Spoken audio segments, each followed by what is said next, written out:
Nagsimula ang movie kung saan ay makikita natin na gumagawa ng stunts ang mag-ama, ngunit nawala ng balance si Johnny kaya't pinagalitan siya ng kanyang ama na si Barton, at pagka-uwi nila ay nakita ni Johnny ang isang papel kaya't nalaman niya na may cancer pala ang kanyang ama. Pagkatapos ay biglang may dumating na isang matandang lalaki at sinabi nito sa kanya na di ba may cancer ang tatay mo, kaya't sinabi ni Johnny na sino ang nagsabi sa'yo, hindi na siya sinagot nito at sinabing pagagalingin ko siya kapalit ng kaluluwa mo, ngunit pinagtawanan lang siya ni Johnny dahil hindi naniniwala ito sa kanya, binigyan siya ng isang kontrata ni Mephisto at habang binabasa niya ito ay bigla siyang natusok sa isang pin kaya't pumatak ang kanyang dugo sa papel, agad na kinuha ng matanda ang papel at sinabing okay na yan, at nang magising ay inakala ni Johnny na isang panaginip lang ito, pinuntahan niya ang kanyang ama at laking gulat niya nang sabihin nito na wala na daw akong cancer sabi ng doktor ko, at pagkatapos ay umalis na ito para sa isang show, sakay ng bike ay sinundan ni Johnny ang kanyang ama sa show nito ngunit nakita niya na naaksidente at namatay ang kanyang ama dahil sa ginawa nitong stunts.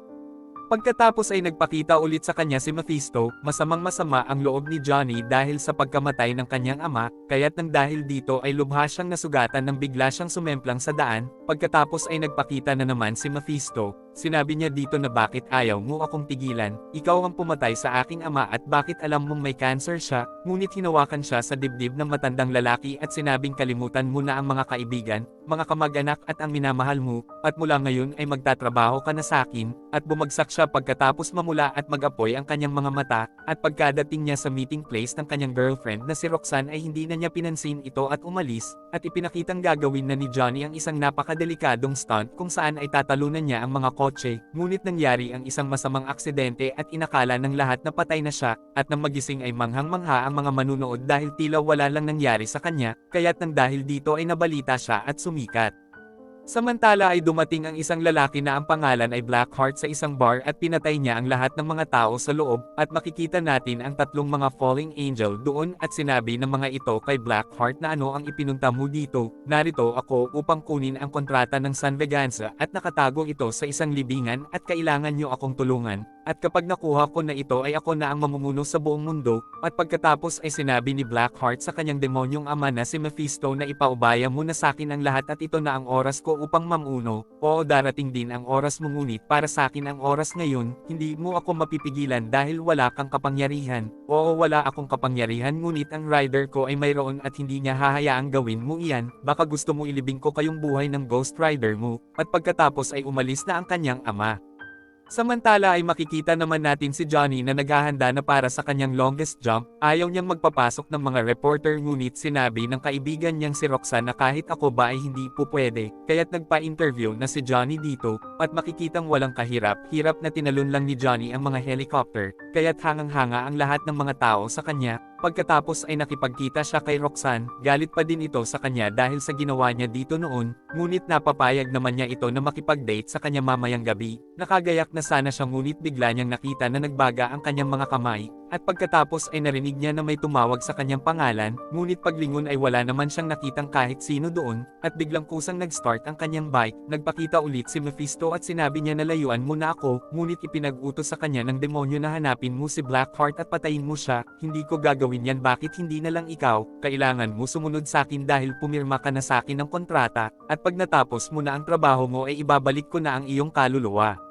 Pagkasakay ni Johnny ay itinusok ng matanda ang kanyang stick sa lupa, kaya't biglang tumakbo ng napakatulan ng bike at nag-apoy ang lahat ng mga nadadaanan nito, at nang dahil sa bilis ay humagas palayo si Johnny, pagkatapos ay nag-apoy na ang kanyang buong katawan at naging isa na siyang Ghost Rider, pinuntahan niya si Blackheart at sinabi niya dito na isa kang pasaway at ibabalik kita sa impyerno, ngunit tinuwanan lang siya ni Blackheart at pinaatake siya nito sa tatlong fallen angel, sinagasaan nila si Ghost Rider ng truck at inakala nila na patay na ito kaya't umalis na si Blackheart, ngunit buhay pa din si Ghost Rider at sinunog niya ang driver ng truck na angel na si Gressel, at sa daan ay nakita niya na ninanakawan ang isang babae kaya't tinulungan niya ito, at pagkatitig ay sinabi niya sa holdapper na ramdamin mo ang sakit ng mga pinatay at ninakawan mo, kaya't nang dahil sa sobrang sakit ay namatay ang lalaki, at may kakayahan din pala si Ghost Rider na magbigay ng kaparusahan sa mga taong makasalanan, at pagkatapos ay ipinakita na naging tao na ulit si Johnny, at nang magising ay nakita niya ang isang matandang lalaki, at ito pala ang caretaker sa libingan na nakakaalam ng history ng Ghost Rider.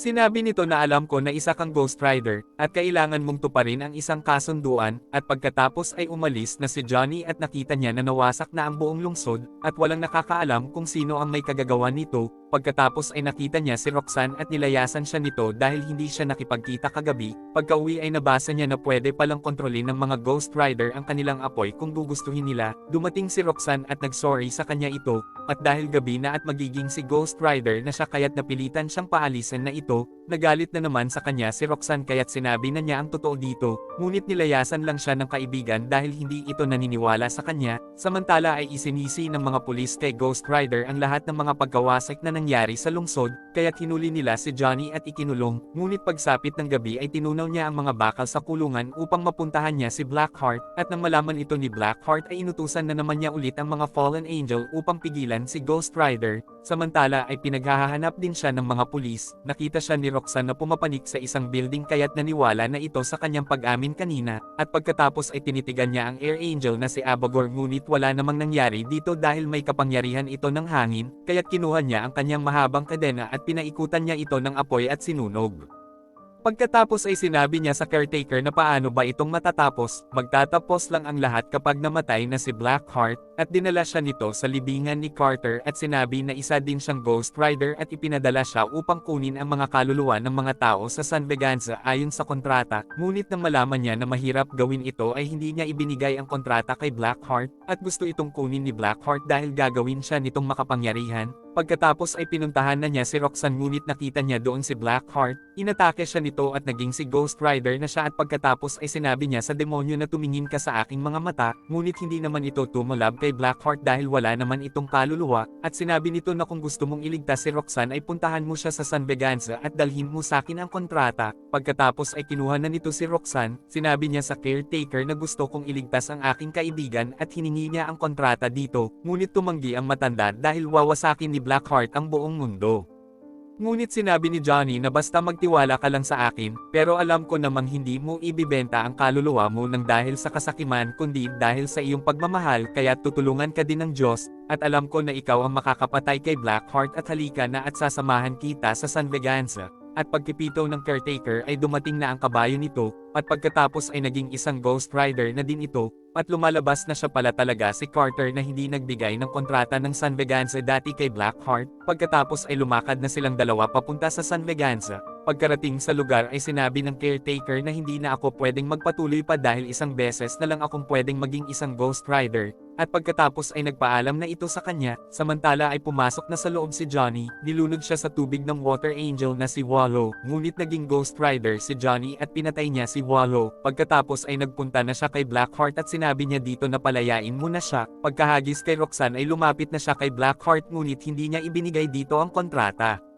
Pagkatapos ay naging si Ghost Rider na siya at nagkaroon sila ng napakatinding paglalaban ni Blackheart, ngunit nang sumikat na ang araw ay inihagis siya ni Blackheart sa liwanag kaya't naging tao na ulit siya. Hinawakan na ni Blackheart ang kontrata at binasa ito ng malakas, at pagkatapos ay nagpasukan na sa kanya ang lahat ng mga kaluluwa na naroroon, at namula na ang mga mata ni Blackheart dahil naging isang makapangyarihan na siya ngayon. Sinabi ni Roxanne kay Johnny na kailangan na nating umalis dito dahil naibigay na natin sa kanya ang kontrata, ngunit sinabi ni Johnny na hindi dahil kailangan kong tapusin ito. Pinagbabaril niya si Blackheart ngunit hindi naman ito tinatablan at pagkatapos ay itinulak siya nito kaya't nalaglag ang kanyang shotgun. Hinawakan siya sa leeg ni Blackheart ngunit binaril ito ni Roxanne kaya't nabitawan ni Blackheart si Johnny. Binaril siya ulit ni Roxanne kaya't sumabog ang kanyang mukha ngunit nabuo ulit ang kanyang ulo. Inihagis ni Roxanne ang baril kay Johnny at itinapat ni Johnny ang isa niyang kamay sa dilim kaya't nag-apoy ang baril at binaril niya si Blackheart, kaya't sumabog si Blackheart at naglabasan ang mga kaluluwa sa katawan nito, ngunit dahil makapangyarihan ay nabuo ulit si Blackheart at ngayon ay alam na ni Johnny kung paano niya mapapatay ito, kaya't tinitigan niya si Blackheart at sinabing damhin mo ang lahat ng sakit ng mga pinatay mo. Hindi na nakayanan ni Blackheart ang sakit ng mga kaluluwa at sa wakas ay namatay na ito.